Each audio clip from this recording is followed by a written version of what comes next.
program already with us to help us more confident because I see many people with more confidence like they very fear of missing and if this program already help us confident with speaking.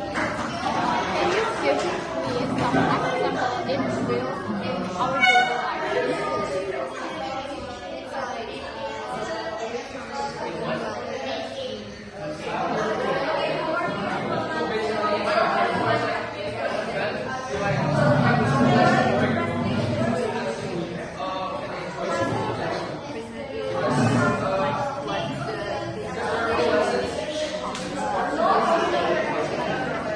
Do you have anything?